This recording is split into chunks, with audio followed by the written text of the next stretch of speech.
एक बुद्धिमान व्यक्ति वो होता है जो सही समय में सही काम करता है या निर्णय लेता है और सही समय में सही बात है बोलता है।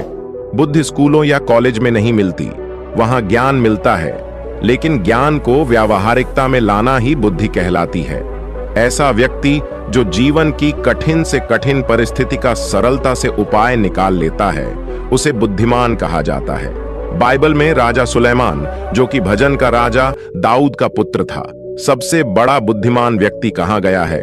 उसने परमेश्वर से धन और दौलत के बजाय बुद्धि मांगी थी, इसलिए परमेश्वर ने उसे बहुतायत से बुद्धि प्रदान की थी और बुद्धि मिलने से उसे बेशुमार धन और दौलत भी मिल गई थी। उसने 3000 से अधिक नीति वचन भी लिखे, जिसे पढ़ने वाला बुद्धि प्राप्त कर सकता है। हम जानते हैं हमारा परमेश्वर पक्षपात नहीं करता। यदि आज हम भी परमेश्वर से बुद्धि मांगे तो वह कहता है, जो कुछ तुम प्रार्थना में विश्वास से मांगोगे वह सब तुमको मिलेगा। अगर आप हमारे चैनल पर आ ही गए हो तो चैनल को सब्सक्राइब जरूर करें और हाँ, वीडियो को पूरा जरूर देखना। बुद्धिमान व्यक्ति के लक्षण हैं। नंबर 1, जिस प्रकार मैं हमेशा कहता हूं, बुद्धि कारणों से भीतर जाती है। एक छात्र जब कक्षा में ध्यान से सुनता है, वह शिक्षक बन जाता है। जरूरी नहीं है कि बुद्धिमान केवल पढ़ा लिखा ही हो, लेकिन बुद्धिमान हमेशा सुनने में तेज होता है और वह हमेशा सीखने में मन लगाता है। लगातार सीखने और अपने जीवन में और कामों में अमल में लाने वाला व्यक्ति किसी भी टैलेंटेड प्रतिभाशाली से आगे बढ़ जाता है। नंबर 2, जो डाली फल से भरी होती है वह झुक जाती है। पवित्र आत्मा का फल है नम्रता। यदि यह फल जिसके अंदर है, इसका मतलब वह व्यक्ति बुद्धिमान है। घमंडी व्यक्ति क्रोधी भी होता है और क्रोध के कारण उसकी बुद्धि काम नहीं करती है। क्रोध बुद्धि को खा जाता है, लेकिन नम्रता से भरा व्यक्ति दूसरों की सहायता के लिए हमेशा तत्पर रहता है। प्रभु यीशु ने कहा, मुझसे सीखो, मैं मन में नम्र और दीन। नंबर 3 कहते हैं, सिखाने वाला व्यक्ति जल्दी और गहराई से सीख जाता है। इसलिए यदि किसी व्यक्ति को किसी भी मनपसंद हुनर में या क्षेत्र में आगे बढ़ना है, बुद्धिमान व्यक्ति की यही पहचान है कि जो कुछ वह जानता है और स्वयं करता है, वह वही वाली बातें दूसरों को भी सिखाता है। मतलब वह अपने विषय का एक शिक्षक होता है। नंबर 4, एक ही पंख वाले पक्षी एक साथ रहते और एक साथ उठते हैं। पुरानी कहावत है, को तुम्हारे को देखकर को हरा रंग बदलता है।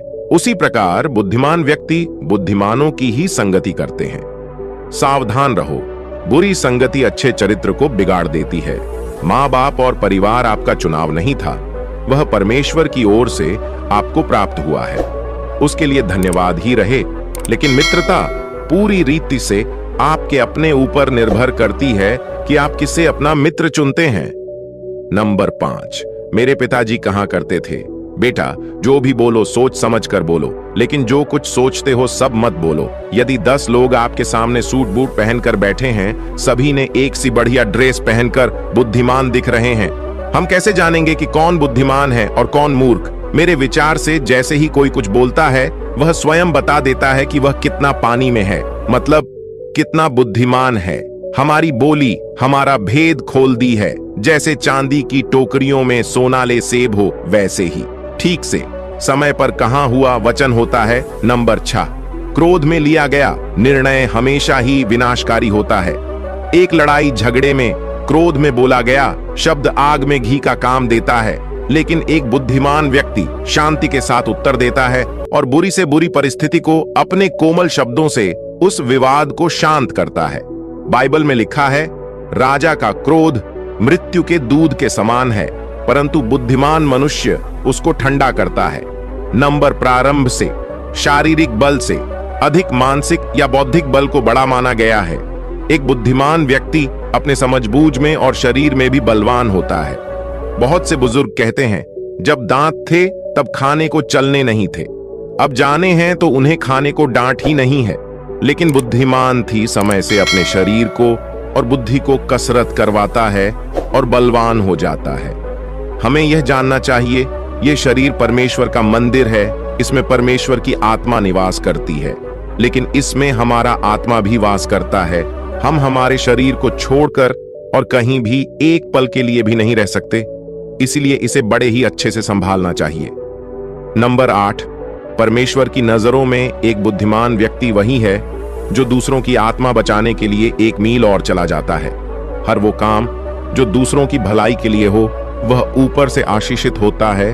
जो दूसरों की खेती को सींचता है उसकी भी सींची जाएगी। वरना बुद्धिमान व्यक्ति का सभी लोग सम्मान करते हैं। उसे सम्मान पाने के लिए किसी से मांगना नहीं पड़ता।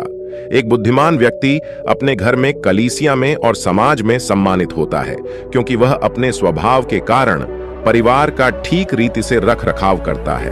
वह स्वार्थी नहीं होता, बल्कि अपनी बुद्धि से बहुत से लोगों के लिए लाभ पहुंचाता है और उसका कटोरा हमेशा उमड़ता रहता है। नंबर 10। किसी ने कहा है, यदि हम गरीब पैदा हुए हैं तो यह हमारी गलती नहीं है, लेकिन यदि हम हमेशा गरीबी में ही रहते हैं तो यह जरूर हमारी गलती है। मैं कहता हूं, गरीबी सारी बुराइयों की जड़ है। गरीबी के कारण ही लोग पाप करते हैं, चोरी करते हैं और बुरी बातों में फंस जाते हैं। इसीलिए एक बुद्धिमान व्यक्ति वह है जो कठिन परिश्रम करके बाहर आए और स्वयं के लिए और दूसरों के लिए आशीष का कारण बने। दोस्तों, उम्मीद है आपको यह कहानी पसंद आई होगी। अगर आपको यह कहानी पसंद आई हो तो अपने दोस्तों और परिवार के साथ जरूर शेयर करें और हमारे चैनल को सब्सक्राइब करना ना भूलें। धन्यवाद दोस्तों।